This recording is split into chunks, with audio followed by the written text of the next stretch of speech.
Sehat ya? Alhamdulillah. Semoga selalu sehat terus. Ya. Dan kita ketemu lagi di pendampingan yang kesekian kalinya. Kayaknya kita sudah yang kelima, tinggal satu di bulannya. Alhamdulillah akan selesai pendidikan guru pembinanya. Mudah-mudahan apa yang kita lakukan ini betul-betul memberikan manfaat untuk kita menjadi seorang guru yang sesungguhnya gitu. Ya, alhamdulillah Bu Yuwana, kita seperti yang kemarin-kemarin bahwa setiap pendampingan selalu ada fokus ke arah kebicarakan. Dan temanya pada pendampingan 5 ini adalah rancangan program yang berpihak pada murid. Dan fokus kita dalam pendampingan ini kita nanti akan diskusi tentang refleksi penerapan aksi nyata 3.1. Ini tentang pengambilan keputusan.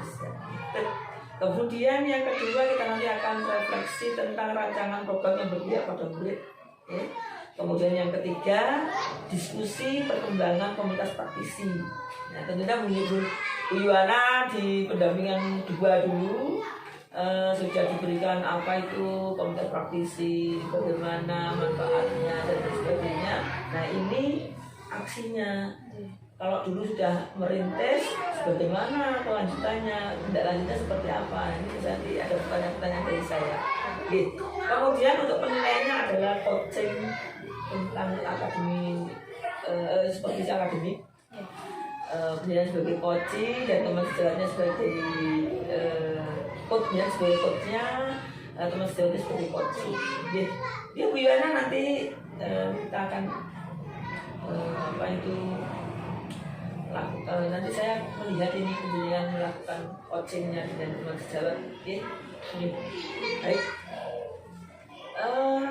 Kita awali pendampingan ini Bu Yuwana tentunya seperti biasa di pendampingan sebelumnya. Pasti yang saya tanyakan adalah bagaimana perkembangan pembelajaran Bu Yuwana di AMS 1 bulan terakhir ini. Kayaknya kita mempelajari modul 3.1 ya sama 3.2 ya. 3.1 tentang pengambilan keputusan berdasarkan nilai-nilai kebajikan. Betul. Kemudian 3.2-nya tentang aset gitu ya. Pemetaan aset. Itu pengelolaan sumber daya. Nah ini bagaimana Bu Yuwana karena sudah 1 bulan ini mempelajari itu, kira-kira bagaimana setelah mempelajari dan bagaimana ketika sebelum itu seperti apa, mungkin bisa diceritakan. Ya, terima kasih Bu Wasi. Jadi sebelum saya mempelajari tentang modul 3.1 terlebih dahulu ya, tentang pengambilan keputusan berdasarkan nilai-nilai kebajikan. Jadi saya tuh sebelumnya kalau mengambil keputusan tuh berdasarkan jadi saya tidak berdasarkan prinsip-prinsip dan langkah-langkah paradigma seperti yang diajarkan pada program guru penggerak itu. Jadi setelah mempelajarinya, jadi saya ternyata dalam mengambil sebuah keputusan itu tuh perlu banyak langkah dan tahapan yang harus kita laksanakan agar tentunya tidak menjadikan keputusan yang kita ambil itu menjadi salah satu sepihak atau merugikan dan jadi pada pihak yang tersebut. Jadi kita berusaha agar keputusan yang kita ambil itu dapat sesuai dengan kebutuhan masyarakat atau berdasarkan nilai kebajikan dan tentunya tidak merugikan banyak pihak. Dan tentunya tidak hanya merugikan banyak pihak, tapi juga keputusan itu sudah tepat. Dan kita juga harus memikirkan tentang alternatif solusi. Jadi sebelumnya mungkin kita menemukan solusi itu hanya satu solusi. Tapi setelah mempelajari pada modul 3.1 kita harus juga melihat alternatif solusi yang mungkin bisa dari rekan sejawat, bimbingan atau mungkin dari kita sendiri. Jadi kita melibatkan semua pihak dan juga melibatkan tentang 4 paradigma, 3 prinsip dan juga 9 langkah yang seperti kita pelajari pada modul 3.1 pengambilan keputusan berdasarkan nilai-nilai kebajikan. Mungkin itu pada modul 3.1. Kemudian sebelum saya mempelajari 3.2 tentang pengelolaan sumber daya di sekolah itu, jadi saya rasa itu seorang pendidik itu hanya untuk belajar tentang mengembangkan diri agar kita dapat menyampaikan belajar pada siswa. Sebenarnya saya berpikir seperti itu, Bu. Jadi saya hanya fokus pada diri saya dan murid saya. Ternyata setelah kita mempelajari pada modul 3.2, ternyata kita juga perlu mempelajari tentang pemetaan aset yang ada di sekolah. Jadi dengan kita mempelajari pemetaan aset yang ada di sekolah, kita tentunya harus memaksimalkan semua potensi yang ada pada sekolah. Dan juga dalam pengelolaan kita tidak fokus pada kekurangan, Bu, tetapi kita harus memaksimalkan potensi-potensi dan apa yang kita miliki. Luar biasa, Diana.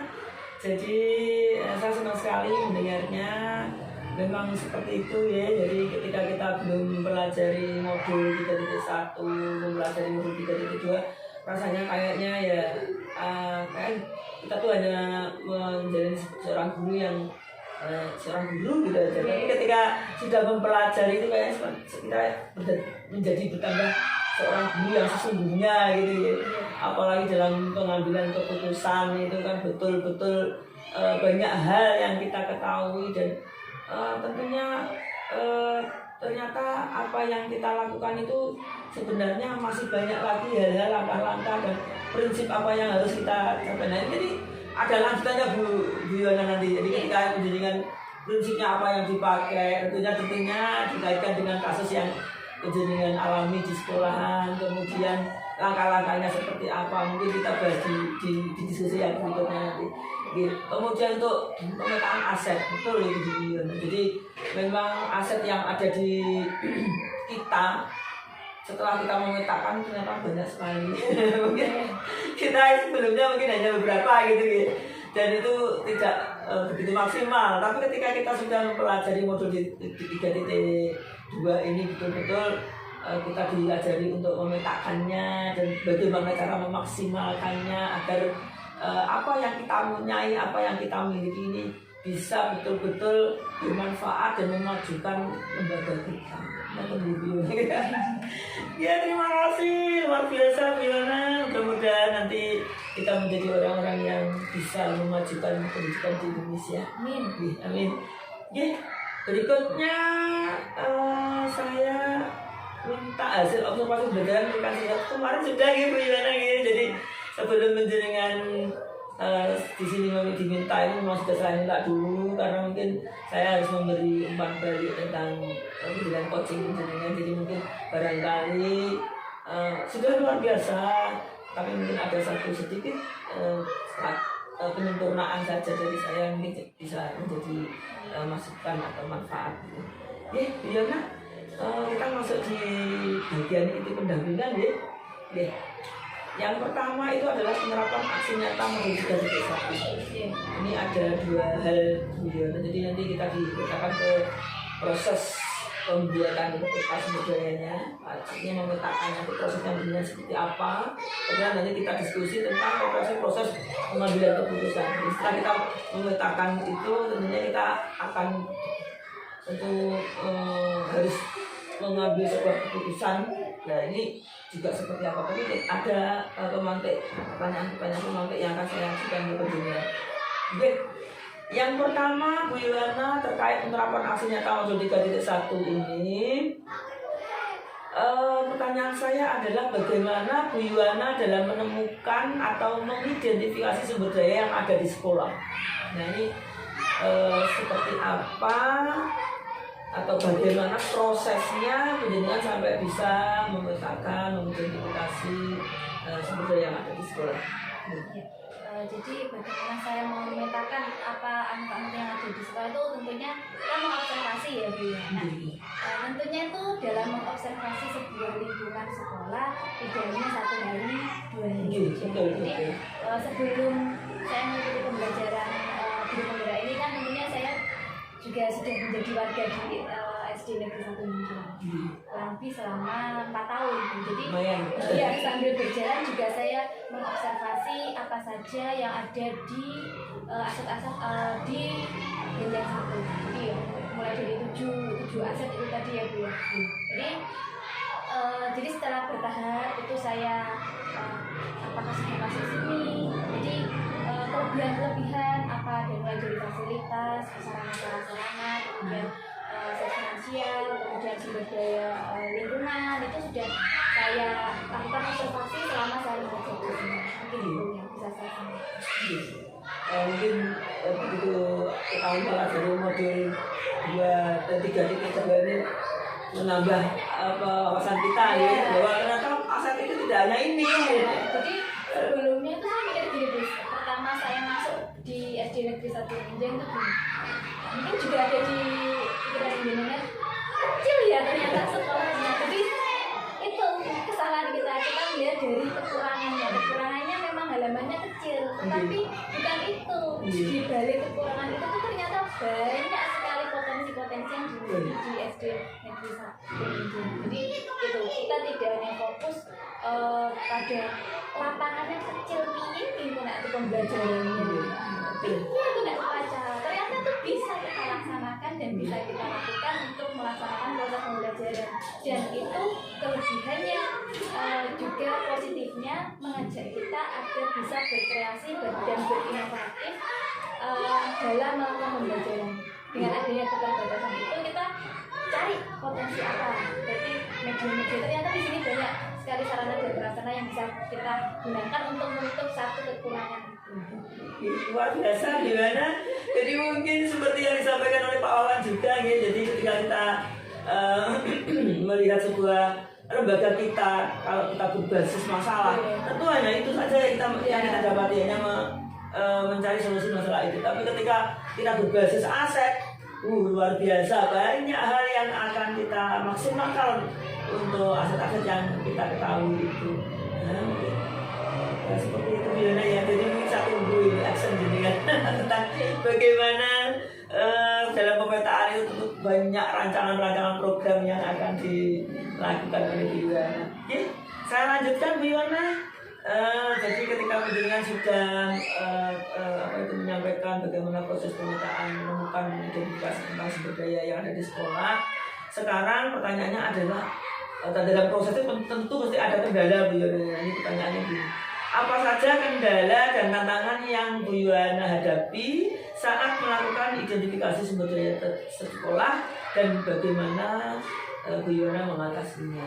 Nah, ini sekaligus bagaimana cara mengatasinya? Kendala saya Bu ya, karena kita baru mempelajari 3.2 itu kan baru-baru. Jadi seperti yang saya bilang tadi, fokus pada masalah. Jadi masih ada kayak lebih keterlibatan antara kekurangan yang kita miliki. Jadi itu menjadi kayak momok besar bagi saya. Jadi antara perubahannya itu melangkah ke kita fokus pada potensi-potensi yang kita miliki itu termasuk kendala, bukan suatu masalah yang bisa, tetapi memang kita butuh proses ya. Jadi tidak serta-merta kita mempelajari itu langsung bisa. Mungkin ada yang bisa, tetapi juga mungkin ada yang memerlukan waktu dan proses, dan itu yang saya alami. Jadi saya masih membutuhkan proses dan waktu agar dapat memaksimalkan dan mencari dan mengidentifikasi tentang aset-aset yang ada di sekeliling. Dan itu yang saya pelajari dan akan saya tambah, bagaimana saya tidak hanya fokus pada masalah, tetapi kita akan fokus pada potensi. Mungkin itu kendala yang saya alami.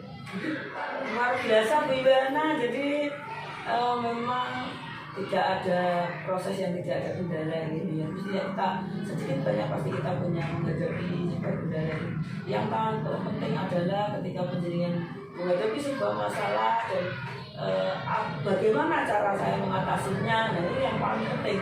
Dan cara mengatasinya juga dari dirinya sendiri, bukan dari orang lain gitu. Karena yang tahu bagaimana situasi dan kondisinya dari penjaringan sendiri. Nah ini yang diharapkan itu memang jadi penjaringan ketika mendapatkan sebuah masalah dan tahu harus bagaimana. Nah ini yang paling penting gitu. Jadi akhirnya kita akan bisa mengatasi tantangan itu atau masalah itu, kemudian kita bisa memaksimalkan apa yang kita punyai. yang sampaikan tadi adalah aset-aset yang dipunyai atau potensi-potensi yang dipunyai oleh lembaga kita. Dia Bu Yana luar biasa. Kita lanjutkan pertanyaan berikutnya. Bagaimana perasaan Bu Yana ketika berhasil mengidentifikasi sumber daya sekolah? Tentunya senang dan bangga ya Bu. Setelah kita tahu kekurangan, kita kan mesti kalau kita tahu kekurangan kecil hati. Tapi setelah kita mengetahui ternyata kita punya potensi-potensi di sekolah, tentunya kita sangat bangga dan senang tentang apa yang kita baru temukan itu. Jadi seperti menemukan sebuah berlian gitu. Mungkin dicontohkan satu hal mungkin yang jadi contohnya gini, ini aja buruan kecil ini kan kecil ya. Nanti kita maksimalkan juga bisa menjadi sesuatu yang menarik. Dan ini sering siswa-siswa juga. Ini ruangan apa ya Bu? Ini perpustakaan. Oh, perpustakaan. Jadi kita setting sedemikian rupa, meskipun ruangannya kecil sekali, ini hanya 2 meter. 2 kali 7 meter ya, 2 kali 7 meter kita maksimalkan sedemikian rupa. Dan ini tidak hanya dijadikan perpustakaan, tapi di belakangnya itu kan BKS ya. Oh ya. Jadi dengan sekolah yang sangat kecil, tapi kita bisa membuat dan ada aset-aset itu. Jadi kita tidak boleh berkecil hati. Jadi dengan hanya ruangan seperti ini aja kita bisa memaksimalkan itu. Tadi tidak fokus kepada masalah, tapi kita fokus kepada potensi yang tentunya tidak hanya ini saja, kemudian ada sumber daya yang lain, contohnya dari pihak guru. Jadi tentunya saya tidak bisa melaksanakan apa ini semua hanya seorang diri. Tentunya kan juga dengan dukungan dari rekan sejawat dan juga kepala sekolah. Alhamdulillahnya ini rekan sejawat dan juga kepala sekolah sangat mendukung juga untuk memastikan sumber daya aset yang ada di sekolah. Jadi dengan itu kan juga termasuk aset ya. Betul sekali. Banyak sekali sebenarnya. Jadi rekan-rekan guru itu kan juga potensi-potensi. Jadi dengan kita berkolaborasi itu kan membuat sebuah hasil yang sangat bermanfaat kepada siswa tentunya. Tentunya guru itu kan fokus pertama apa dalam belajar. Selanjutnya dengan memaksimalkan potensi yang ada. Dan di belakang itu juga ada musola. Jadi di balik sekolah yang kecil ternyata fasilitasnya banyak, meskipun ukurannya mini-mini, tetapi kita jangan melihat dari ukurannya, tetapi kita lihat dari niatnya dan juga dari cara kita memanfaatkan sumber daya yang kita miliki. Jadi alhamdulillah dengan meskipun tadi kekurangannya sekolah saya sangat kecil, tetapi banyak potensi yang bisa kita maksimalkan dan kita kembangkan untuk dapat berdampak kepada murid dan sekitarnya. Mungkin itu yang luar biasa Bu Yana, memang itu yang diharapkan gitu.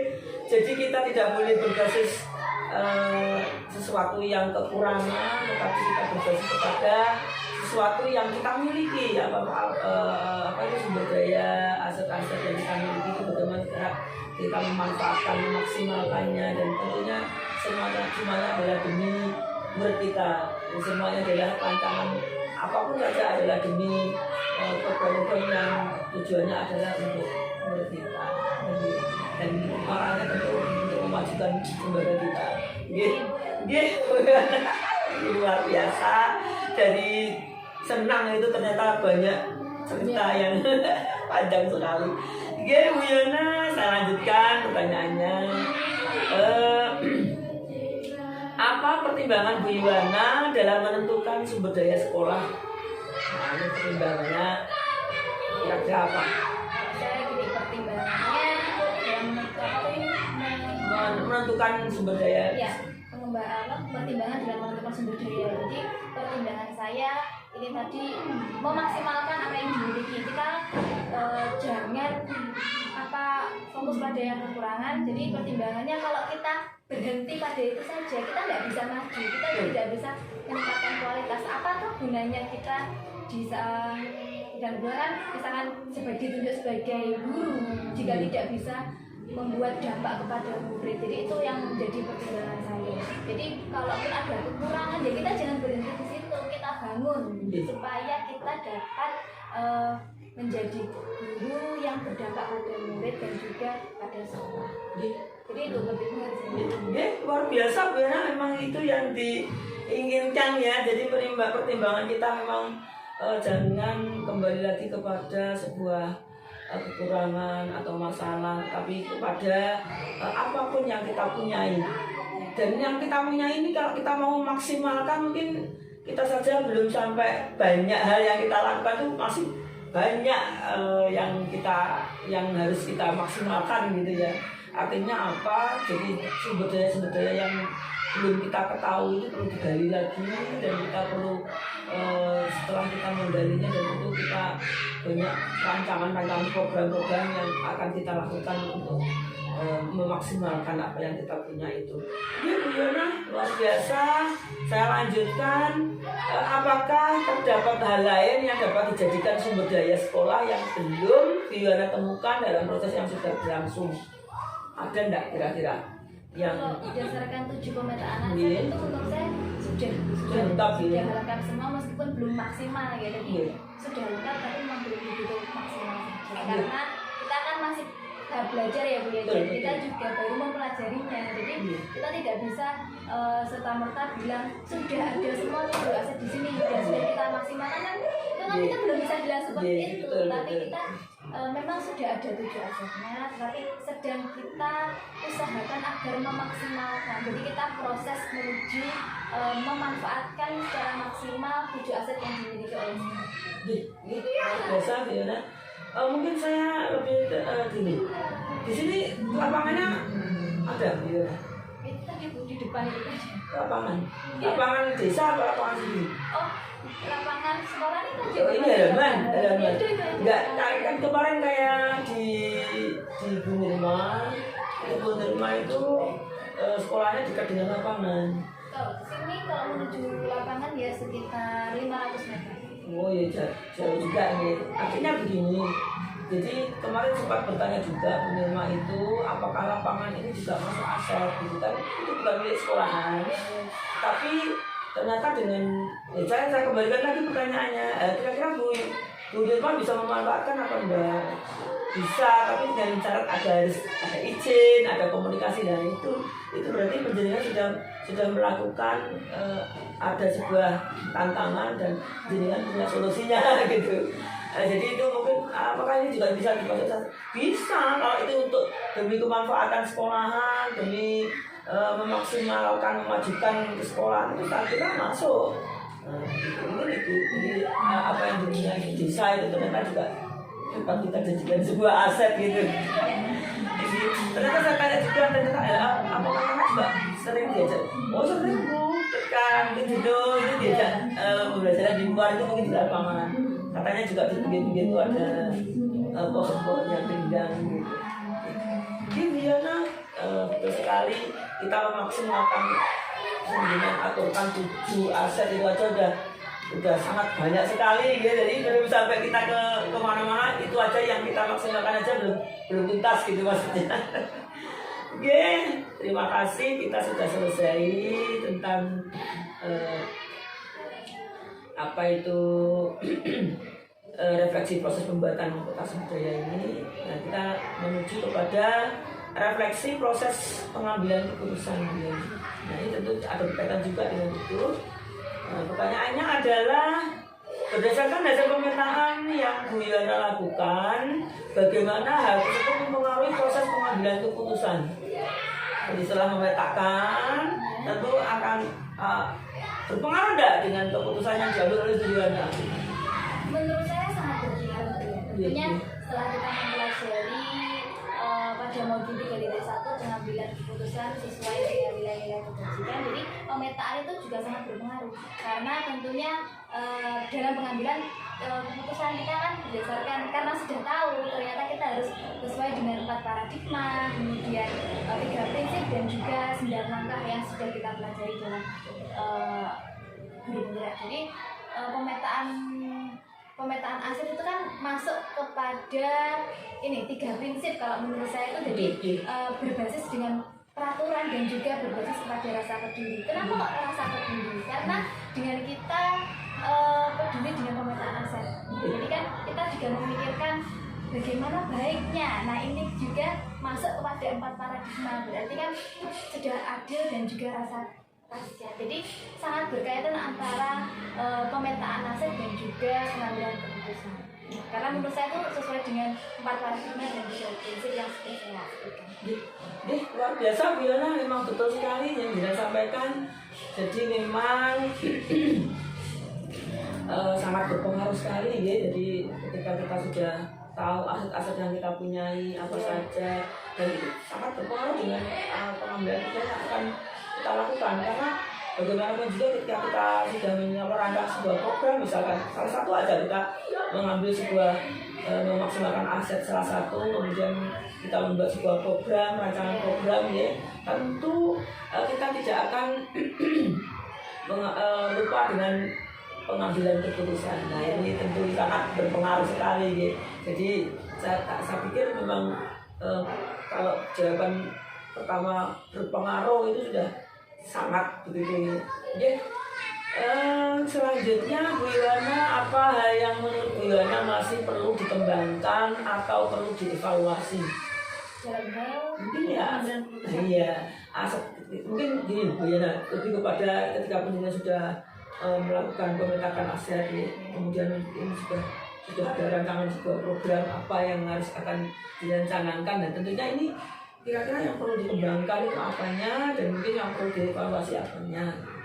ya, jadi yang menurut saya yang perlu dikembangkan tentunya potensi-potensi yang dimiliki oleh sekolah ya Bu ya. Jadi kita memaksimalkan 7 aset tersebut, dan juga apabila kita mempunyai sebuah masalah dan berkaitan dengan aset-aset tersebut, kita tidak serta-merta boleh mengambil keputusan begitu saja. Kita juga harus memperhatikan 4 prinsip dan 3 prinsip dan juga 9 langkah yang sudah kita pelajari. Jadi kita tidak serta-merta harus seperti ini, tapi kita juga harus memikirkan dampaknya, bagaimana keputusan yang kita ambil ini mempengaruhi atau memberikan efek dampak buruk yang sangat, sehingga kita tidak memaksimalkan potensi. Jadi itu yang Dia Bu Yana memang betul sekali. Jadi mengembangkan sebuah dari aset ya, sebuah program, rancangan program memang harus betul-betul sangat dipertimbangkan segala halnya ya, sampai kepada dampak daripada rancangan program yang akan kita canangkan itu. Dan tentu yang tidak kalah penting adalah evaluasi dari sebuah program itu.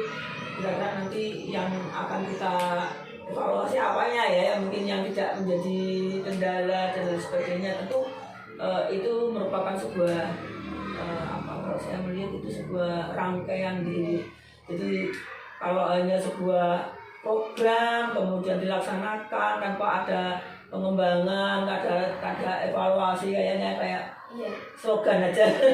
Jadi menurut saya evaluasi yang bisa kita laksanakan sebagai seorang pendidik, tentunya kita merefleksikan apa yang sudah kita lakukan, apa yang sudah kita perbuat. Jadi dari situ kita melihat apa yang bisa kita perbaiki dan mana yang harus tidak kita laksanakan. Kan pastinya tentu sebuah tindakan kita kan tidak selalu benar ya Bu ya. Jadi kita merefleksikan apa yang harus kita langkah selanjutnya, dan tentunya kita bisa berkolaborasi dengan rekan sejawat sehingga kita membantu kita dalam melaksanakan program yang akan kita laksanakan. Mungkin itu saja. Mungkin Bu Yana ini tentunya jelas sudah mengatakan seperti itu nih, yang harus dievaluasi itu nih, akan lebih kepada refleksi diri dan mana yang harus ditingkatkan lagi, dan mana mungkin ada yang perlu dikurangi atau mungkin bahkan dihilangkan ya. Nah ini mungkin ada kelanjutannya dari pertanyaan ini. Jadi ketika penjelasan mengatakan seperti itu, bisa dicontohkan pengalamannya apa begini? Pertanyaannya, menurut Bu Yana, apakah proses pengambilan keputusan yang dilakukan sudah sesuai dengan prinsip dan langkah yang dipelajari di modul 3.1? Nah, ini bagaimana penjelasannya? Jadi begini, ada saya belum ini. Ini kelewat ini. Tadi belum ada masalahnya, kok sudah ada sesuai apa belum ini? Tadi kan Bu Iwana sudah mengatakan bahwa evaluasi itu sebuah refleksi ya. Mana yang baik dan mana yang perlu diperbaiki lagi. Nah ini ketika itu kan tentu akan masuk kepada sebuah kasus atau pengalaman. Nah ini pertanyaannya begini, apakah pengalaman yang terjadi baik dalam waktu dekat ataupun sebelum mengikuti pendidikan guru penggerak yang mencerminkan dilema etika baik itu terkait murid maupun rekan sejawat. Nah ini yang ditanyakan adalah pengalaman pendidikan Bu. Jadi mungkin Bu Yana punya pengalaman mungkin sudah lama atau mungkin yang baru-baru saja yang mungkin terkait dengan dilema etika ini, dan mungkin juga akan menyangkut sampai evaluasi juga sampai pengambilan keputusan yang sesuai dengan prinsip-prinsip yang dengan lakukan langkah-langkahnya.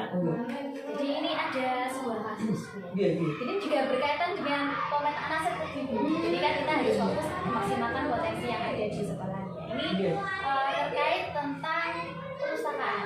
Jadi kebetulan murid saya kan mengajar kelas 1. Murid saya itu merusakkan buku yang ada di perpustakaan. Itu juga berkaitan dengan aset gitu. Jadi berkaitan dengan modul 3.1 dan juga 3.2. Jadi dan tentunya yang namanya siswa kelas 1 itu kan masih sangat halus sekali kan. Jadi kita harus mengambil keputusan itu serta kan berdasarkan prinsip ini kan rasa peduli. Tetapi kalau kita memang kalau secara peduli dengan berdasarkan peduli saja, wes nggak usah diganti kan ngoten. Tetapi kan itu juga tidak mengajarkan kepada siswa kita untuk bertanggung jawab. Jadi itu awalnya gini, jadi menurut saya waktu istirahat bermain kan biasa main di perpustakaan itu membaca buku, kemudian tidak sengaja menyobekkan Nah, jadi kan bukan suatu masalah yang besar, tetapi kan juga mempengaruhi aset yang ada, dan juga ini nanti juga sebagai pembelajaran kepada siswa yang lainnya agar lebih berhati-hati dalam menggunakan aset di sekolah. Nah, kemudian tuh menangis kan biasa anak. Yang nangis anaknya. Anaknya yang berobek itu nangis karena dia sudah merasa bersalah. Itu terus apa yang dirasa harus dilakukan kan di anak kelas 1 masih buku kan terus mahal ya uang satu 2.300 terus nanti mau bilang sama saya kan mestinya kan takut ya, apalagi sama orang tuanya meskipun belum saya marahi atau bisa nasihatkan tapi kan anak kecil mesti ada rasa ketakutan nangis dulu terus terlebih gitu dipoyai sama temennya sabar kan nangis nah jadi sebagai seorang pendidik tentunya kita harus mengambil keputusan bagaimana masalah ini selesai kan itu kan masalah kecil tapi kan juga suatu pembelajaran ya itu juga berpengaruh kepada anak ini itu kan berpengaruh kepada psikisnya saya takutnya misalkan kalau kita memarahi dia dan kita tidak menasehati kalau kita gini misalkan kita tidak memberi arahan nanti kan di kedepannya nanti dia akan melakukan itu lagi tapi misalkan kita ayo sampai ganti ayo sampai nanti dia takut untuk sekolah itu yang menjadi bahan pikiran saya jadi kan kita harus menentukan sesuai dengan 9 langkah yang sudah kita pelajari jadi kita tentunya kalau di kelas 1 kan masih suka tulis dulu bagaimana ya kita bicara dari hati ke hati dan kita tenangkan si anak itu kita tenangkan psikisnya dulu kan ya dari rasa takut rasa bersalah dan rasa malu kepada temannya ya tentu kan bahan ejekan wah itu loh saya ingin nyuwek nih sebenarnya rusak ini enggak dan anak kecil itu kan memorinya tuh sangat tajam ya jadi mungkin menurut kita itu bukan suatu trauma tapi itu bisa menjadikan anak itu trauma mungkin di itu nanti dia trauma tidak mau baca buku lagi itu kan juga sebuah masalah besar mungkin trauma tidak mau fokus lagi nah jadi yang lebih parah tidak mau sekolah lagi jadi gini kalau kita langsung bilang ya sampai ganti nah kita kan juga tidak tahu bagaimana keadaan orang tuanya dia bilang ke orang tuanya aja tuh sudah takut jadi kita carikan alternatif solusi dengan berbagai banyak pilihan-pilihan solusi. Jadi kita cari solusi terbaik agar si anak tersebut juga tidak mengulangi kesalahannya dan juga ini bisa menjadikan pembelajaran bagi siswa. Jadi itu saya tuh perlu waktu hampir setengah jam untuk menenangkan anaknya itu masih menenangkan saja, menenangkan biar tidak nangis. Kemudian dari situ saya karena kebetulan yang orang tuanya itu kan kurang mampu ya Bu, ke bawah. Jadi kalau untuk mengganti buku cerita kan dan kebetulan itu bukunya kalau misalkan beli di luar itu sekitar 35 Bu, 35.000. Jadi kalau 35.000 kan masuk mahal ya Bu ya. Ya kalau anak iya. Jadi gini, ya sudah sampean bertanggung jawab dengan apa yang sama-sama. Bagaimana ini bukunya biar bisa kembali? Nah, jadi memang kita tidak bisa, misalkan kalau karena kita kembali lagi dengan rasa peduli dan rasa kasihan ya Bu ya. Uang 35.000 untuk mengganti buku itu kan susah sekali, berat sekali. Jadi kita memberikan solusi, diperbaiki saja. Jadi dia itu ya Bu, kita memberikan kayak solasi itu ya, yang solasi besar itu dia disolasi mulai dari kan sampai setengah gini bisa ya disolasi anaknya ya, apa? tetap kita kalau anaknya sendiri kan juga nggak bisa ya kita sebagai pendidikan mendampingi ini kan juga mengajari dia. Jadi kalau tapi yang penting anaknya mau bertanggung jawab apa yang dilakukan. Nah ini yang bagus ini. Kalau dia sendiri kan pasti jadinya kan jelek. Jadi kita ajari gini wes, gini garis lurus, ini solasinya biar rapi. Jadi kayak hasilnya kayak laminating gitu. Oh semuanya gitu. Ya intinya kan yang kertasnya yang satunya ini jadi disolasi kan sampai gini. Jadi kan masih bisa digunakan. Jadi nanti mungkin kedepannya kalau dia membuka buku itu, wah ini saya yang merobek kan. Tapi kan saya mau bertanggung jawab sama saya mau ganti, saya bisa. Sebenarnya dia mau ganti Bu, tapi kan bang sakunya 3.000, dia juga takut bilang sama orang. Tapi ya saya bilang sama orang tuanya. Bu ini bukan jenengan kemarin menyebabkan aku. Jadi saya ganti ya Bu ya, sudah nggak bisa, sudah mau bertanggung jawab. Jadi gitu. Jadi itu sedikit pengalaman saya tentang pengambilan keputusan berdasarkan nilai-nilai kebajikan, dan ini berkaitan dengan aset ya Bu. Jadi kan kita mengajak siswa juga untuk memelihara aset yang ada di sekolah. Luar biasa Bu Yohana. Dari apa yang jenengan ceritakan itu luar biasa. Jadi memang betul sekali kita dalam mengambil sebuah keputusan harus berpihak pada anak, kemudian tidak merugikan orang lain, dan tentunya harus bermanfaat bagi semuanya. Ternyata memang betul sekali, saya salut sekali betul itu. Jadi hanya mungkin kita memandangnya kalau uang 30.000 mungkin kecil ya Bu. Dan kita mungkin orang tua jenengan juga mungkin ya kecil 30.000. Tetapi yang paling tinggi nilainya adalah ketika anak itu bisa mempunyai rasa tanggung jawab, kemudian mempunyai rasa bersalah, dan tentu itu tidak membuat dia trauma. Ini yang nilai-nilai yang luar biasa yang perlu kita kembangkan. Yang penting dia sudah bisa menerapkan bagaimana cara melaksanakan. Tentu dua-duanya modul 3.1 dan modul 3.2 ini berkaitan sekali ini. Karena menjaga aset, kemudian yang kedua dalam mengambil keputusan. Nah ini ada lanjutannya nih Bu Yohana pertanyaannya. Tadi juga sudah disinggung sedikit sebenarnya. Menurut Bu Yohana, apakah proses pengambilan keputusan yang dilakukan sudah sesuai dengan prinsip dan langkah yang dipelajari di modul 3.1? Nah ini mesti jawabannya. Insya Allah sudah sesuai dengan 4 paradigma yang kita pelajari, yaitu paradigma individu dengan melawan kelompok, dengan paradigma rasa keadilan dan rasa kasihan, paradigma benar melawan kesetiaan, paradigma jangka pendek melawan dengan jangka panjang. Nah ini dari kasus yang tadi yang saya bagi pengharapan dan jenengan ini tadi menurut saya itu masuk pada paradigma rasa adil dan kasihan, dan juga masuk pada paradigma jangka pendek dan juga jangka panjang. Jangka pendeknya itu kan tadi menggali bukunya, tapi jangka panjangnya itu kan psikisnya anak dan juga melatih rasa bertanggung jawab anak. Itu kan panjang sekali bukannya. Dia apalagi masih anak kelas 1, dia akan membawa hal itu sampai ke jenjang yang lebih tinggi. Dan mungkin yang tidak kalah penting di prinsipnya tadi berbasis.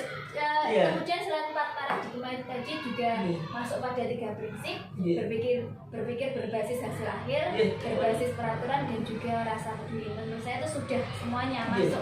Jadi kan hasil akhirnya kita tidak menghilangkan aset atau tidak merusak aset. Kemudian berbasis peraturannya, karena dia salah kita kan juga harus memberikan dia pembelajaran, jadi sehingga tidak mengulangi kesalahannya dan agak lebih berhati-hati lagi. Kemudian aku berdasarkan prinsip rasa peduli, karena kita peduli kepada anaknya, kita harus mengajarkan apa yang berbuat harus bisa bertanggung jawab. Luar biasa, lengkap Bu Yuwana. Dan jawabannya lengkap sekali. Jadi mulai dari sebuah pemetaan aset, kemudian pengambilan keputusan dan bagaimana pengaruhnya, apa pertimbangannya, dan tadi sudah dijelaskan bagaimana prosesnya, akhirnya kepada sebuah kasus yang dengan alami. Jadi sangat penerapannya sangat masuk semuanya di situ. Luar biasa. Kayaknya berhasil menurut saya kalau penjaringan itu mempelajari PGP di modul 3, 1 dan 3 ini. Proses. Oke. Iya, betul sekali. Mungkin banyak hal yang belum kita, tapi setidaknya ada satu hal, sebuah kasus yang jenengan alami ini sudah membuktikan bahwa penjaringan sudah menerapkan apa yang sudah jenengan dapatkan di modul dari T1 dan dari 2 ini. Luar biasa Bu Yuwana. Mungkin kita ke diskusi yang kedua, yaitu rancangan program yang berdampak pada murid. Nah ini tentunya juga berhubungan dengan aset, juga mungkin pengambilan keputusan juga masuk mungkin di situ. Tetapi ini masuk dalam bentuk rancangan ya. Jadi rancangan itu mungkin apa setelah kemudian punya banyak aset-aset yang atau potensi-potensi yang dimiliki oleh sekolah ini, apa ya rancangan yang program yang bisa tidak pada murid ini seperti apa saja. Ini untuk lebih jelasnya saya memantik dengan pertanyaan Bu Yuwana. Apakah Bu Yuwana sudah membuat rancangan program yang berdampak pada murid? Alhamdulillah sudah. Sudah gitu. Nah ini jawaban pertanyaan kedua. Apa bentuk program yang sudah Bu Yuwana lakukan atau yang jenengan rancang itu seperti apa gitu?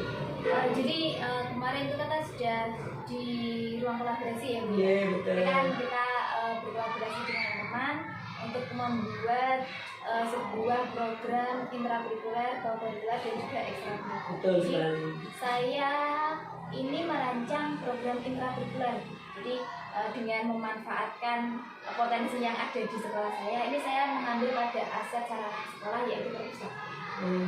Jadi saya ini programnya berhubungan erat dengan berkaitan dengan literasi. Jadi kan juga memanfaatkan tentang perpustakaan ya. Jadi program saya ini namanya Gelas. Mungkin kemarin sudah pernah disinggung ya.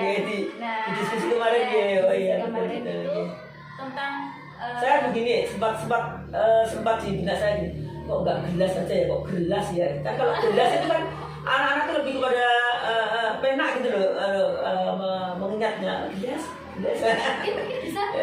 Terima kasih masukan sudah memberikan nama program. Mungkin nanti logonya juga gelas gitu ya. Bisa gitu. Terima kasih. Jadi ya gelas gitu. Jadi kan cuma kita menghilangkan huruf R-nya aja. Itu kan masih program ya. Iya betul.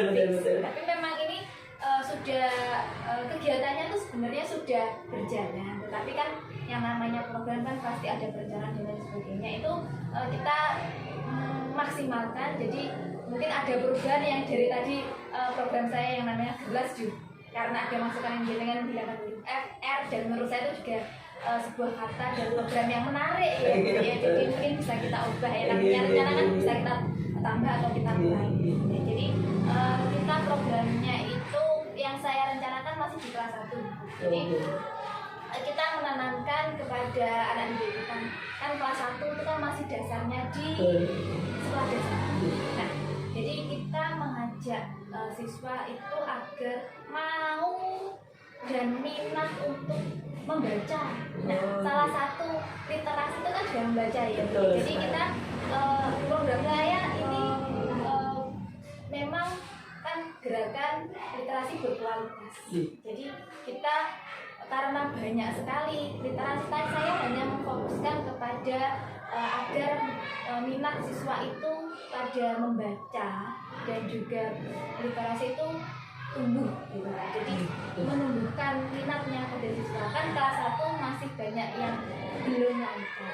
Bukan tidak bisa membaca, tapi belum lancar. Nah, bagaimana kita agar siswa itu dengan adanya yang tidak lancar itu mau membaca, bukan menjadi suatu halangan.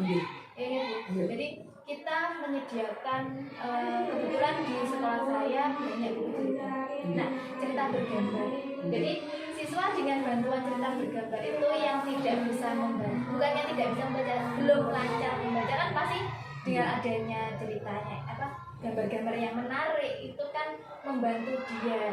Jadi bisa dari yang kurang, oh ini misalkan ternyata yang namanya monyet ini tulisannya itu seperti ini, tahu gambarnya karena ada gambarnya monyet terus tulisannya monyet akhirnya tahu jadi monyet, jadi melatih seperti itu. Kemudian pada program saya itu juga melatih siswa untuk berani bercerita dengan temannya atau dengan orang lain. Jadi kita melatih, jadi buku-bukunya itu ada yang gini Bu, ada yang belum lancar membaca, tapi dengan melihat gambarnya dia menceritakan, berani menceritakan di depan. Jadi meskipun dia belum bisa membaca, belum lancar membaca maksud saya, bisa menyampaikan ya mungkin dengan ala kadarnya. Tapi itu kan yang namanya melatih. Ya, jadi mau berani tampil di depan, mau berani menyampaikan pendapatnya, mau berani membaca itu saja. Itu. Jadi tujuan saya seperti itu. Dan alhamdulillah sudah sedikit berjalan meskipun kita program ya Bu ya, namanya program.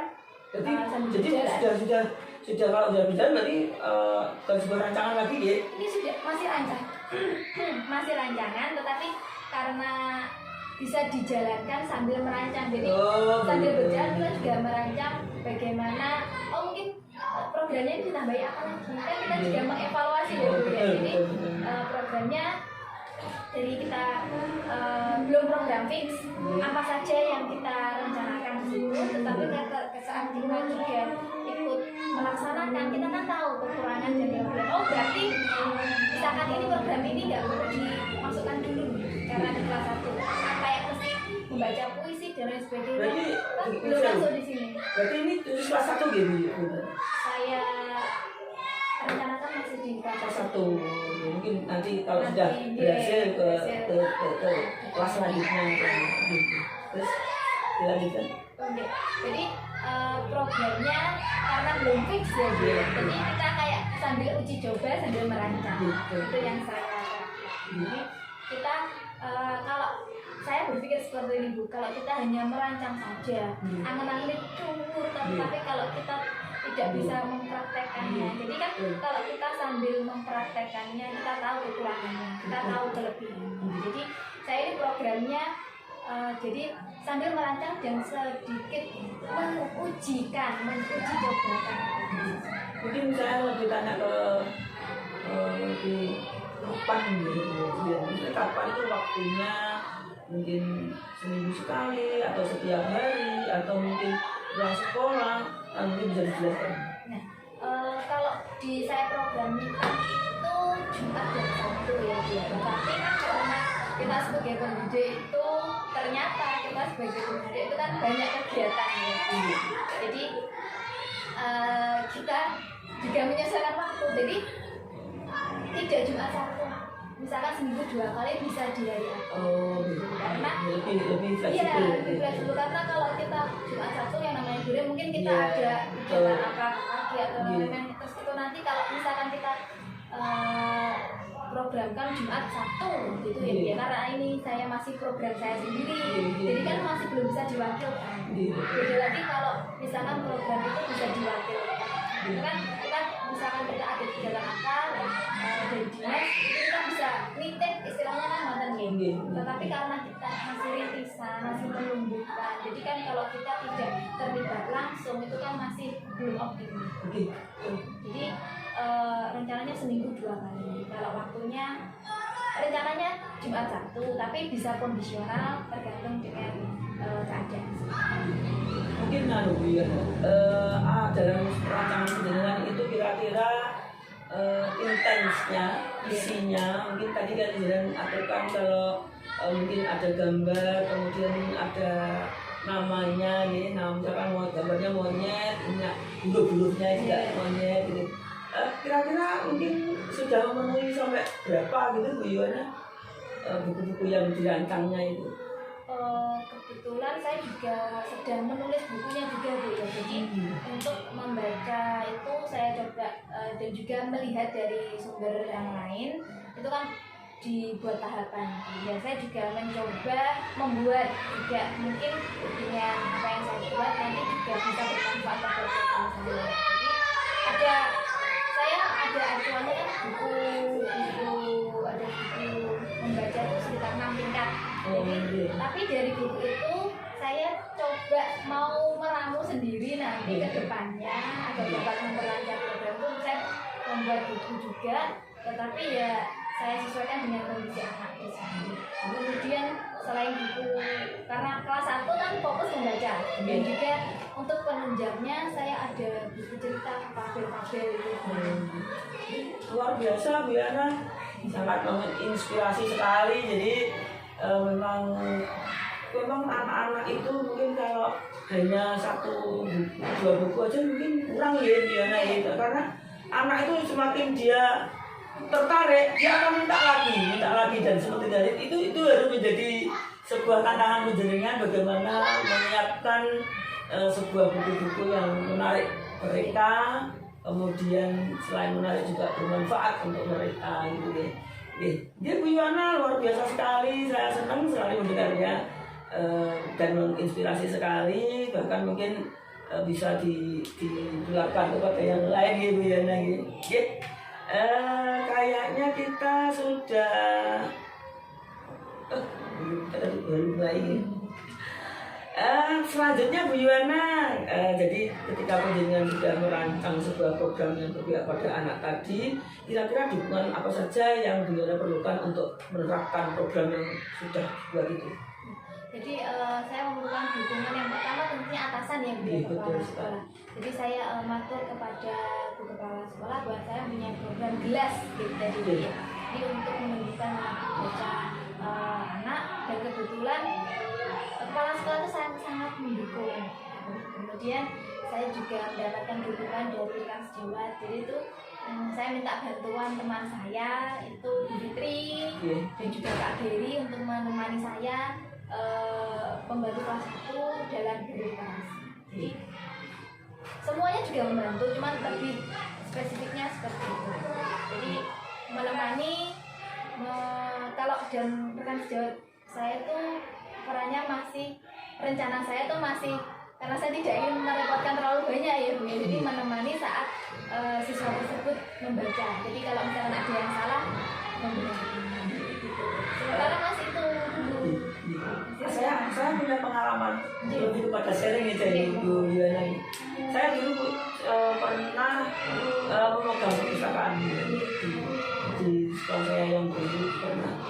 Dan ketika itu memang anak-anak itu karena anaknya banyak sekali, dan memang masalah intens atau masalah isi itu kan kadang kita kekurangan juga. Nah, ternyata ini kembali ke aset juga dia. Jadi saya pada waktu itu, padahal zaman itu belum ada WA ya, belum ada grup. Kalau sekarang mungkin dengan share gitu aja udah, barangkali ya. Ketika itu ya begini, saya beli majalah itu buku. Pada waktu itu kan trennya itu buku.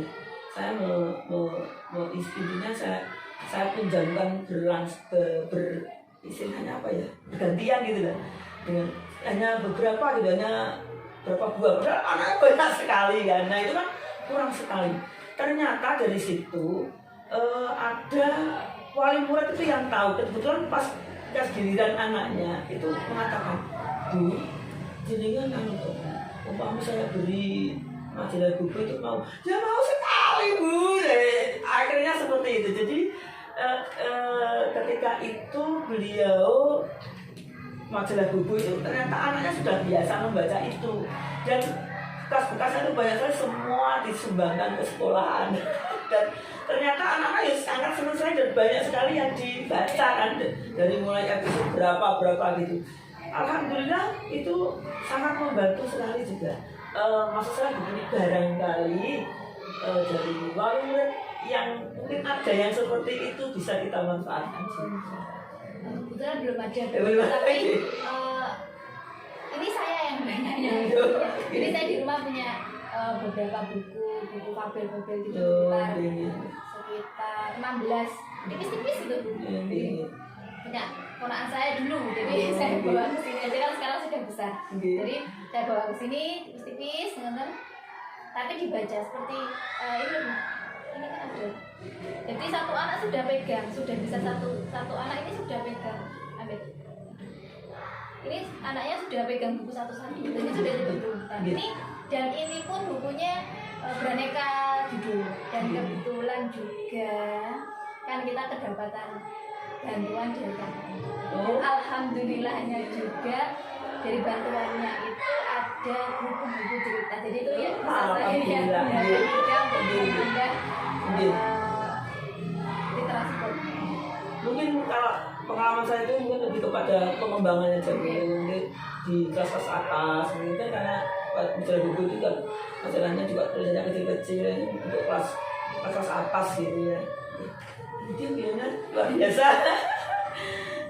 Menarik sekali ya. Jadi mungkin betul sekali ketika ada buku-buku yang mungkin saudara kita atau teman kita yang sudah tidak memakainya lagi, anaknya sudah besar, tentunya perlu ya kita sumbangkan kepada anak-anak kita yang ini kan sangat membutuhkan sekali. Jadi Bu Yona luar biasa. Kita lanjutkan ya pertanyaannya.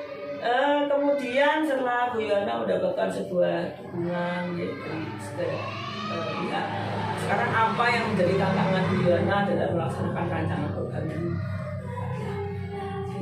Tantangannya karena ini saya programkan di kelas 1 ya Bu ya.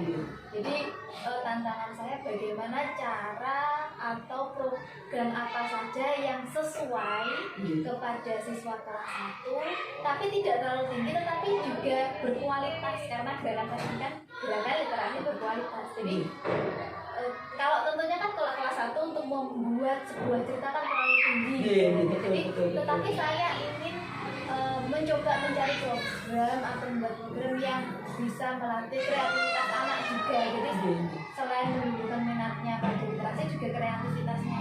Jadi saya tantangannya itu mencari sebuah programnya yang tidak terlalu memberatkan tetapi menunjukkan. Jadi itu menurut saya tantangan buat saya. Mungkin kalau anak kelas 1 memang ya fokusnya masih ke mau baca itu sudah senang sekali gitu ya. Apalagi anak-anak sudah tertarik sekali dengan literasi ini sudah sangat luar biasa. Kali mungkin juga ada 1-2 yang sudah istilahnya ngebut gitu. Ada sesuatu yang sudah mau bercerita di depan. Jadi ada saya ada videonya. Itu ya juga sebuah pacuan buat saya sendiri. Oh berarti bisa anak ini. Jadi kemudian kita kembali lagi kepada pembelajaran diferensiasi. Betul sekali. Jadi kita maksimalkan potensi anak itu, tetapi juga kita tidak melupakan yang lainnya. Jadi kalau kita samakan programnya yang sudah bisa ini, tapi yang itu nanti malah tidak minat. Itu juga tantangan. Jaraknya semakin jauh. Itu luar biasa. Memang betul sekali dengan apa yang jenengan sampaikan itu. Tapi begini, ketika penjaringan punya sebuah tantangan, tapi jenengan tahu bagaimana mengatasi tantangan yang penjaringan hadapi. Mungkin kalau penjaringan harus merancang sebuah program yang lebih ya. Nah ini tentunya ya Bu Yuliana sendiri yang akan bisa mencari bagaimana solusinya agar program pengembangan ini lebih bermanfaat, lebih maksimal lagi gitu. Oke Bu Yuliana, ditunggu itu rancangan-rancangannya. Yang Jadi gimana? juga tidak merupakan diagram Y ya Bu. Yang Oh, sudah oke. suara atau voice, kemudian pilihan atau choice, Oke. kemudian pemilikan atau musik. Jadi Oh, di program saya sudah merancang diagram Y. Jadi siswanya itu bebas mengekspresikan bakatnya. Ya tadi kan karena diferensiasi itu dia. Jadi kalau mau Bu saya mau bercerita, jadi saya tidak pada kegiatan hari itu saya tidak mau membuat jadwal hari ini membaca, hari ini saja. Jadi kita mau membuat kita kepada anak. Dan tentunya saat dia memilih itu kan juga pemilih buat membuat dia bisa menentukan pilihannya sendiri. Jadi tidak hanya oleh gurunya, tetapi tentu kita dengan awasannya. Kemudian untuk yang pilihannya, jadi murid diberikan kebebasan untuk memilih kegiatannya. Kalau yang tadi kan kebebasan untuk mengekspresikan, untuk yang pilihannya murid diberikan kebebasan untuk memilih kegiatannya. Kemudian untuk kepemilikannya, jadi apabila siswanya itu bisa membuat karya, boleh untuk dipajang di kelas atau di mungkin ngelakuin estetik gitu. Luar biasa sekali ini, justru itu solusi yang sangat luar biasa. Jadi jenengan dari tantangan yang jenengan hadapi itu tentang ternyata jenengan sudah menemukan sebuah solusinya bagaimana anak yang sudah maju ya, terus kemudian anak yang bagaimana dan sesuai dengan kompetensi mereka masing-masing. Tentu sudah luar biasa sekali tujuannya, jadi kita bisa memaksimalkan potensi anak ya sesuai dengan kemampuannya gitu ya. Dia luar biasa. Dari yang terpenting adalah sebuah tantangan dengan sudah bisa mengatasinya, dan bahkan itu sangat luar biasa itu solusi yang jenengan buat itu. Oke, mungkin pertanyaan selanjutnya Bu Yuliana. Jadi mungkin pertanyaan yang terakhir ini, apa yang Bu Yuliana lakukan untuk menghadapi ini sudah. Jadi pertanyaan sebenarnya ini yang tak mau saya tanyakan tapi sudah menjawabnya. Jadi ketika sebuah program dengan ingin mengembangkan yang kepada anak-anak yang lebih gitu ya, kemudian sudah merancangnya seperti itu, dan saya yakin dengan kita memberikan sebuah rancangan-rancangan sesuai dengan potensi anak-anak, saya yakin sangat bermanfaat bagi sekian anak. Kalau kita kembali merujuk pada pendidikan diferensiasi gitu ya, memang sangat penting sekali. Artinya apa? Ketika anak-anak itu berbeda kemampuannya, berbeda latar belakangnya, tetapi kita bisa memberikan pelayanan yang terbaik buat mereka, memberikan kebutuhan mereka semuanya terpenuhi, itu yang sangat menurut saya itu yang terpenting. Jadi kita sebagai seorang guru bisa melayani mereka semuanya sesuai dengan kemampuan dan kebutuhannya. Itu alam dan zaman. Nah, betul sekali. Kayak berkaitan semuanya ya, kalau kita mau ngomong terus itu kayaknya terus ada ya. Baik, Yuliana, kita kayaknya rancangan program yang berdampak pada murid sudah selesai. Kita kepada perkembangan komunitas praktisi ya. Jadi kalau kita di pendampingan yang kedua dulu mungkin dengan lebih kepada teori-teorinya ini sampai kepada penjenengan nanti bisa merintis ya, bagaimana ketika penjenengan menghadapi sebuah masalah yang sama, kemudian menghadapi tujuan yang sama, dan kita berkumpul kepada masing-masing orang dan membentuk sebuah komunitas praktisi. Nah itu nanti kepada awal dari sebuah wadah yang membuat kita atau kita itu akan menjadi seorang guru yang lebih baik dan lebih baik lagi, dengan menjaring semua teman-teman sesuai dengan tujuan yang sama, perusahaan yang sama itu tadi. Nah ini tentu kalau dulu hanya dengan sebuah rintisan saja, ini lebih kepada tindak lanjutnya. Jadi kalau hanya sebuah rintisan saja kayaknya slogan saja gitu ya. Tapi ketika kita betul-betul kita manfaatkan sebuah wadah itu, kemudian dari wadah itu juga aktif ya, betul-betul bermanfaat bagi kita. Nah ini yang sangat dipentingkan atau dibutuhkan atau yang diharapkan dari pendidikan guru penggerak itu ininya. Nah ini saya tanya dulu pertanyaannya betul. Bu Yohana merintis komunitas praktisi di lingkungan sekolah dan sekitarnya ya. Kemudian bagaimana peran komunitas ini terhadap proses belajar Bu Yohana? Jadi ini berkaitan dengan program saya. Jadi kan saya kan matur dengan bahwa saya mempunyai komunitas literasi gitu ya. Betul. Jadi kan berkaitan dengan yang program 3 yang sudah saya sampaikan dengan pada jadi komunitas praktisi saya yang di sekolah itu kan ada Bu Fitri dan juga Pak Budi. Itu kan sangat membantu, sangat tertarik dengan literasi juga. Jadi saya ajak dia berkolaborasi untuk membantu program saya di grup penggerak. Jadi program gelas tadi, ini tadi juga dengan bantuan komunitas praktisi literasi yang saya. Ada namanya enggak Bu Yohana komunitas praktisinya? Masih belum Bu. Jadi ya masih komunitas praktisi literasi. Jadi begini, mungkin ada juga kaitannya dengan banyak berikutnya.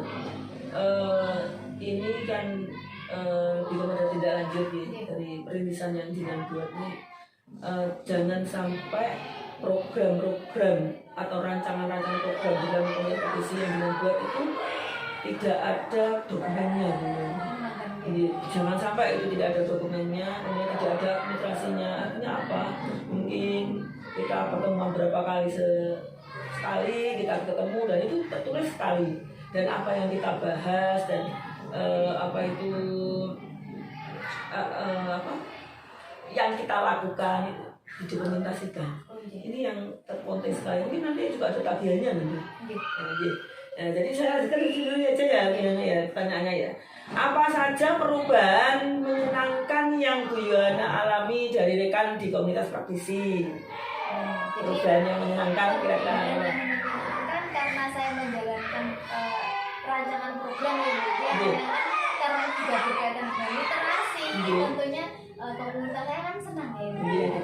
Dan saya pun juga senang karena nanti akhirnya juga terbantu melaksanakan program saya. Jadi antara ada keterkaitan antara komunitas praktisi dan juga program yang akan saya laksanakan. Jadi berjalan bareng betul sekali. Nanti tambah asik gitu. Artinya apa?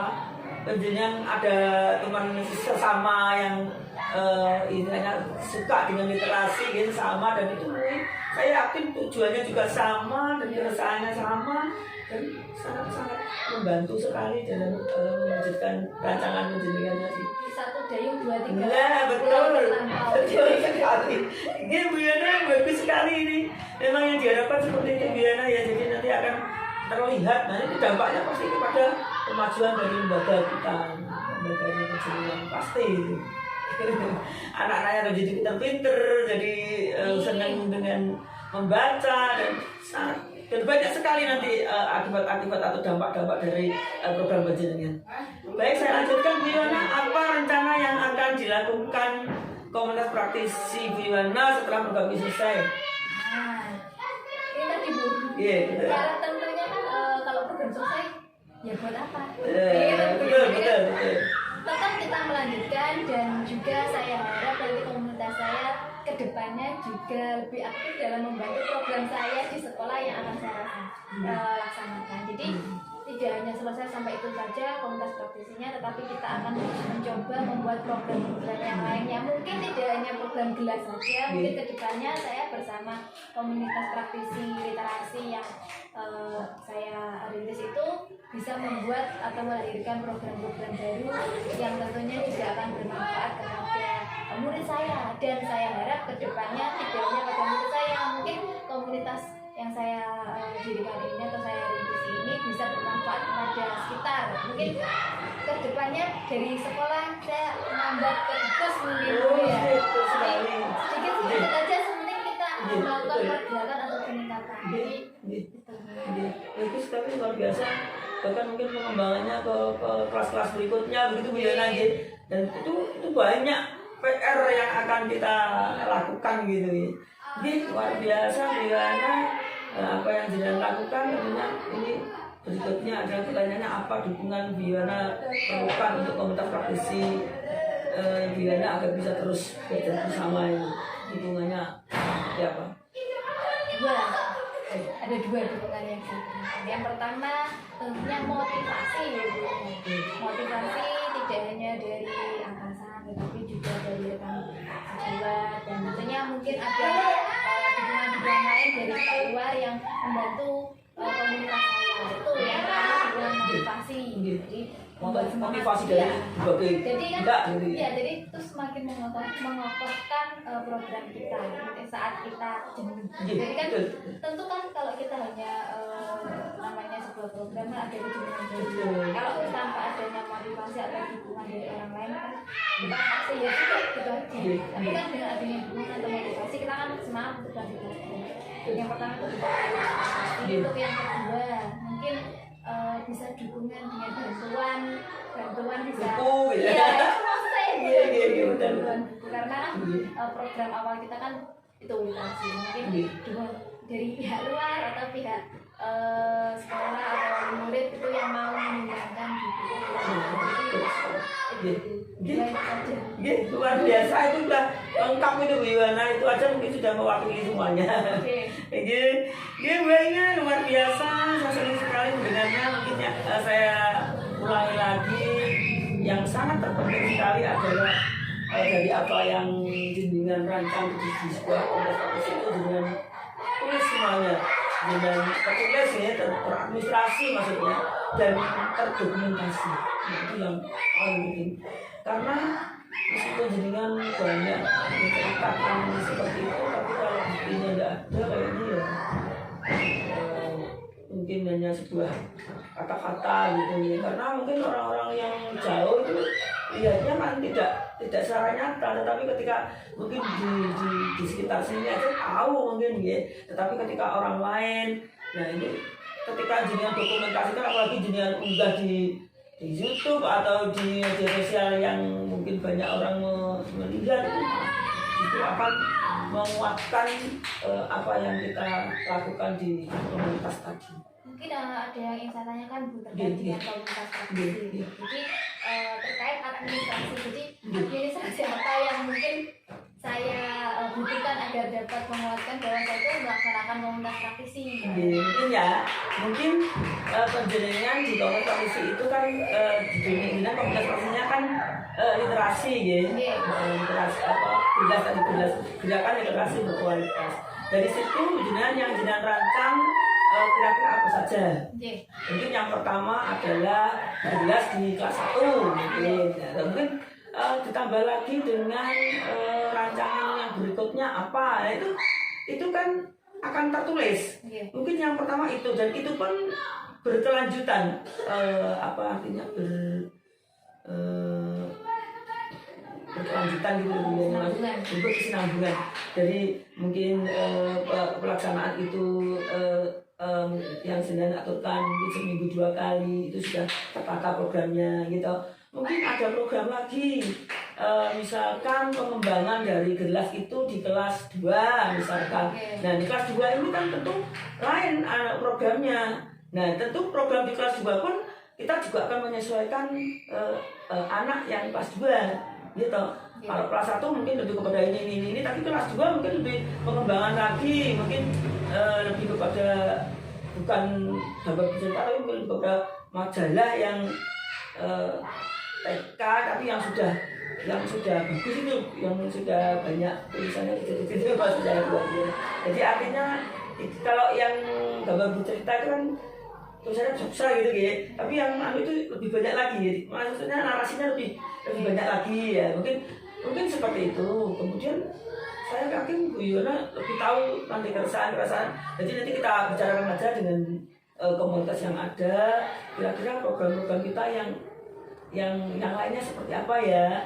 Nah, mungkin itu. Jadi kalau saya yakin dalam satu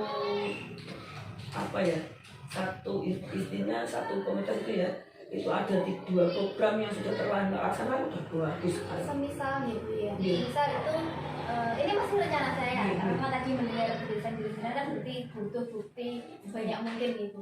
Jadi misalkan saya buat portofolio digital untuk komunitas praktisi saja, nonton berikut. Luar biasa ya, itu yang diharapkannya maksudnya dokumentasi itu tidak harus yang nanti mungkin foto yang kita upload di digital itu namanya dokumentasi. Nah, artinya begini, ketika penjenengan misalkan di minggu pertama kegiatannya tentang misalkan anak-anak mencocokkan ini misalkan ya gambar dengan tulisan misalkan, dan mungkin yang lain ada yang lain lagi, terus mungkin minggu yang kedua ini kan dan pada waktu program ini foto jebret ini, mungkin pada waktu di aktivitas ini foto jebret ini kan berkelanjutan dan masing-masing tahapan ini kan berbeda.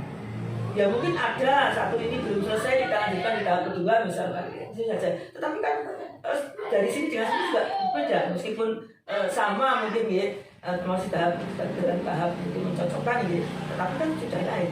Dari sini mungkin gambarnya 1, 2 mungkin ini sudah berkembang lagi. Nah mungkin seperti itu, jadi lebih kepada step by step program-program aktivitas rancangan program yang dilakukan itu. Mungkin itu aja sudah membutuhkan, sudah banyak untuk catatan Bu Yohana.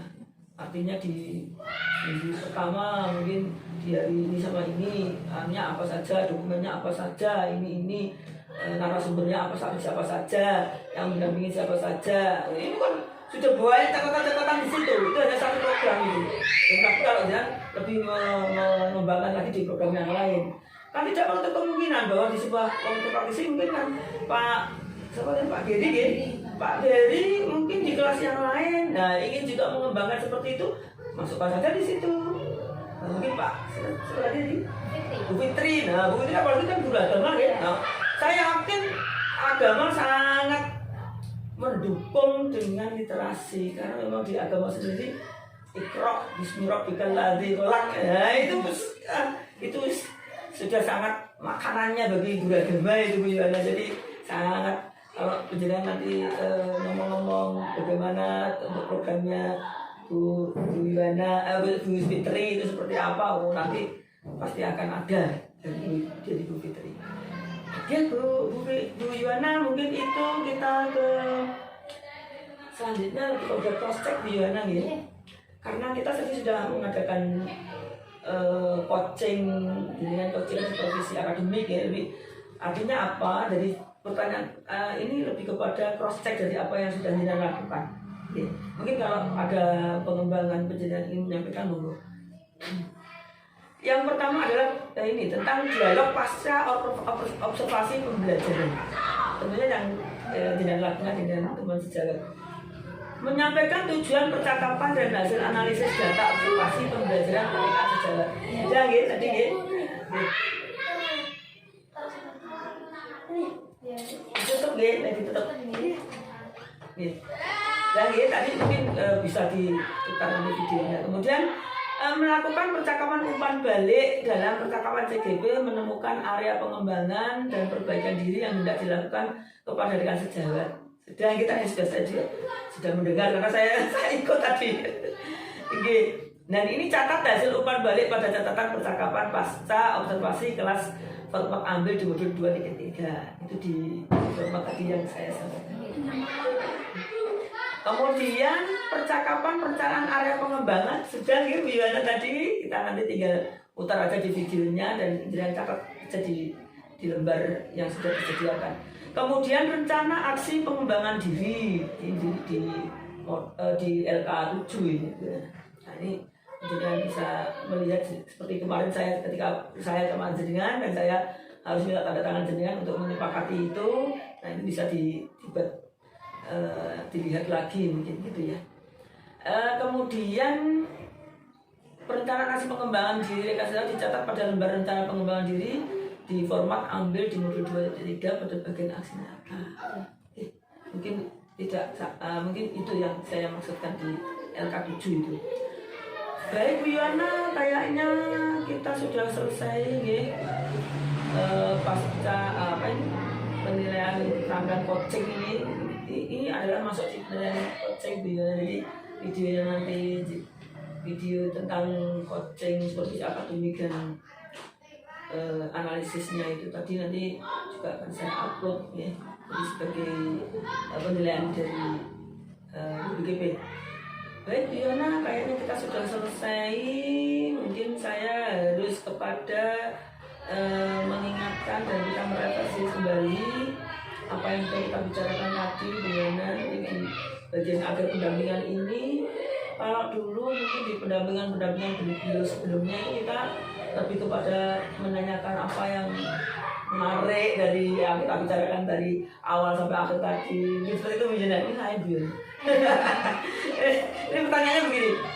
Setelah Bu Yohana menjalani program PKP ini, apa hal yang menurut Bu Yohana paling kuasai dari materi-materi yang sudah dipraktekkan? Nah ini saya ingin tahu nih, yang mana ini? Atau semuanya? Karena duanya ya Bu ya. Gitu, Dari mulai dari modul 1.1 sampai 3.3. Jadi masih antara berlangsung. 3.3 dan 3.2 masih baru ya. Jadi saya tidak berani bilang saya mampu menguasai itu enggak. Jadi mungkin menurut saya yang lebih saya kuasai itu pada 2.2 yaitu pembelajaran KSE itu. Jadi tadi sudah mengimbaskan kepada rekan sejawat yang tadi juga diwawancara juga sudah dibilang oleh Pak Panani kan mindfulness. Jadi saya sudah mengimbaskan dan menurut saya Pak Panani sudah menguasai itu. Jadi itu tolak ukur saya sudah bisa mampu atau paling menguasai karena saya sudah bentuk pengimbaskan saya sudah mampu melaksanakannya dengan baik. Dan sudah dilaksanakan. Jadi saya sukses mengimbaskan. Tentunya kan kalau saya sudah bisa mengimbaskan kan berarti saya sudah bisa. Karena gitu. Karena hasilnya bagus. Menurut saya dari pengelolaan sosial emosional. Menurut saya itu. Kalau saya sendiri menilai penjaringan itu ya kayaknya semua sudah menguasai, mungkin lebih kepada ya kalau dengan aku di pembelajaran KSE mungkin juga diferensiasinya juga mungkin karena kita setiap hari menghadapi itu, jadi mungkin lebih kepada sangat menguasai dan jadi makanan kita nih, apalagi dia sudah mengimbaskan kepada orang lain nih. Menurut saya hanya mungkin lebih kepada yang karena sering yang kita lakukan itu yang ini, kalau yang lainnya ini juga berkaitan juga Bu Yohana ya, mungkin ya waktu 1.1 tentang filosofi Gebersuantara juga berkaitan dengan perpihakan anak.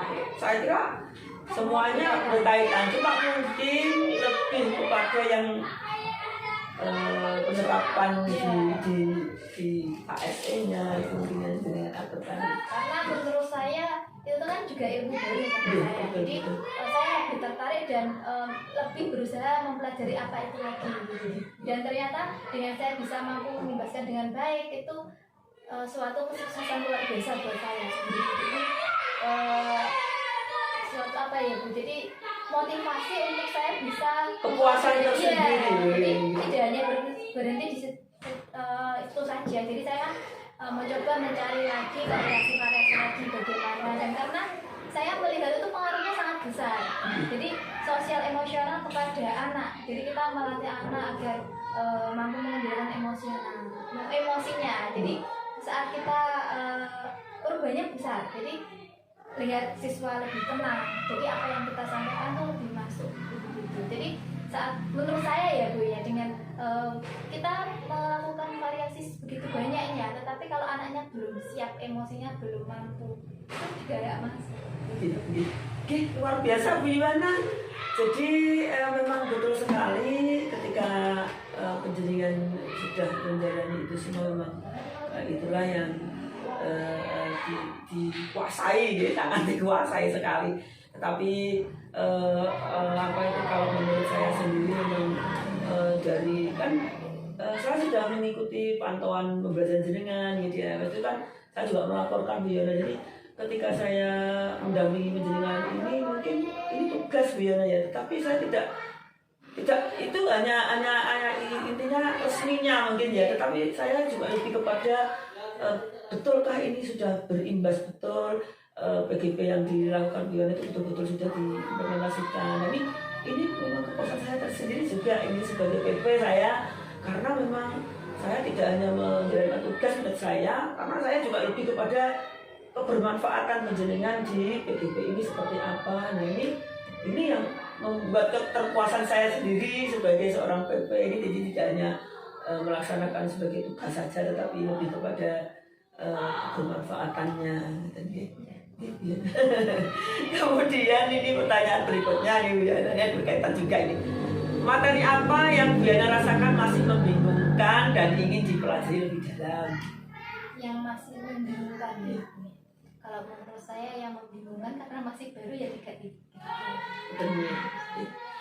Tiga tentang Kan kita kan masih proses ya Bu ya. Program yang beliau pada murid itu dampak pada pengelolaan program dampak pada murid, karena di LMS pun kita juga masih masuk di kemarin kan masih ruang kolaborasi, jadi kan masih banyak ilmu yang belum kita terima. Kita kan juga belum menerima elaborasi dari struktur gitu. Jadi menurut saya itu yang belum saya kuasai dan masih ingin saya. Gitu Yana. Mudah-mudahan nanti di elaborasi malam kita bisa mengikuti dengan baik. Tidak ada halangan apapun, biasanya halangannya itu jaringan Bu Yana. Saya juga merasakan. Kalau mungkin yang lain kita bisa mengikutinya dengan dimanapun kita bisa membuka itu, tapi kalau sudah jaringan udah ada ampun katanya. Ya mudah-mudahan nanti kita bisa mengikuti itu. Dan terima kasih Bu Yana, luar biasa. Jadi kalau jenengan merasa yang dibingungkan yang belum kita jalani ya wajar lah, kita belum mengikutinya ya. Jadi yang penting adalah dari apa yang kita pelajari dari mulai modul 1, 2 sampai 3 bahkan mau selesai ini, jenengan sudah meskipun mungkin perlu pendalaman lagi, tetapi yang terpenting adalah memanfaatkan dan menerapkannya, itu yang paling terpenting itu. Yana, terima kasih, luar biasa sekali. Saya ngomong dengan jenengan banyak hal, juga ada hal yang menginspirasi saya juga. Kemudian saya ingin mengingatkan penjenengan di akhir pendampingan ini bahwa feedback 360 derajat itu untuk menyebarkan, kemudian mengumpulkan dan menginput survei tentang kompetensi guru penggerak ini, jadi terkait 360 derajat itu umpan balik kepada atasan, ya, kepada kepala sekolah, ya, itu. Dan itu sudah kita lakukan pada waktu pendampingan juga, iya betul. Mungkin lebih kepada finalnya mungkin lebih kepada apakah apa yang kita lakukan ini betul-betul berimbas, berumpan balik kepada anak-anak. Nah, ini mungkin lebih kepada di situnya. Oke. Mungkin mengingatkan itu Bu Yana, dan itu mungkin untuk persiapan di PI 6 nanti saya tagih itu juga ini. Kemudian ada umpan balik untuk diri sendiri juga Bu Yana. Ini diri sendiri ya. Self evaluation. Baik Bu Yana, di akhir di ujung pendampingan ini jenengan disuruh untuk diskusi terkait pemetaan aset Bu Yana. Jadi dengan diskusi dan ini untuk pelaksanaannya dari sebelum PI 6. Kayaknya harus merekam ini. Menentukan jadwal diskusi pemetaan aset dengan kepala sekolah. Jadi dengan nanti berkomunikasi dulu dengan kepala sekolah. Bu, saya mau mengadakan diskusi tentang pemetaan aset ini, kemudian mengundang orang lain juga, aktor seperti kepala rekan guru, murid, orang tua, mungkin tokoh setempat, atau mungkin bahkan perwakilan gender juga bisa kalau memang itu diperlukan. Kemudian itu semuanya mungkin ya adalah yang terlibat dalam diskusi penjenengan nanti. Kemudian jangan lupa membuat notulen hasil diskusi. Ini mungkin nanti aku juga ingin itu untuk persiapan Bina Bu Yuwana nggih. Nggih. Mungkin tinggal satu ngasan aja Bu Yuwana nggih. Mudah-mudahan kita bisa melewatinya Bu Yuwana nggih. Amin. Dan yang paling terpenting adalah kita bisa memanfaatkan apa yang kita peroleh di PGP ini. Gitu. Tetap semangat Bu Yuwana nggih, tetap semangat, tetap semoga sukses terus. Apalagi besok mau mau berperan, mau mengembangkan potensi diri, betul itu. Oke, mudah-mudahan saya sudah merasakan Bu Yuwana itu, jadi terima kasih. Jadi saya senang sekali. Jadi kayaknya kalau orang-orang, karena saya memang sudah merasakan Bu Yuwana, memang betul-betul kayaknya kita itu kurang gitu, dengan ilmu itu kalau sudah ikut di situ. Nanti dan juga akan merasakan itu. Jadi ketika kita mendapatkan sebuah ilmu itu akan bertambah lagi, ingin bertambah lagi, ingin bertambah lagi. Seperti itu Bu Yana. Tetapi ketika kita sebuah ilmu hanya sebuah slogan, tidak kita manfaatkan, ya berhenti di situ. Allah pun juga tidak akan menambah ilmu kita. Nah itu yang menjadi benang merah kita. Ya. Jadi memang guru itu sangat fleksibel Bu Yana. Jadi ketika kita mendapatkan ilmu itu langsung kita terapkan kepada anak-anak itu langsung bisa. Selain kita dapat pahala, juga dapat ilmu lagi. Kayak ilmu merefleksikan diri iya, apa yang kurang. Iya. Kayaknya ini kayak dakwah aja Bu Yuwana. Kata-katanya guru agama ini. Baik Bu Yuwana, mungkin ada kata-kata saya yang menyinggung atau yang kurang berkenan, saya mohon maaf. Oke. Mungkin di akhir pendampingan ini semoga mungkin lebih semangat lagi, kemudian top slogan yang kita bikin itu bergerak, menggerakkan Bu Yana. Mungkin itu saja Bu Yana. Terima kasih sudah meluangkan waktu untuk berdiskusi panjang lebar ini. Sudah berapa jam ini nggak tahu. Terima kasih. Mudah-mudahan kita ketemu lagi di lokal 5 ya. Hari Minggu depan.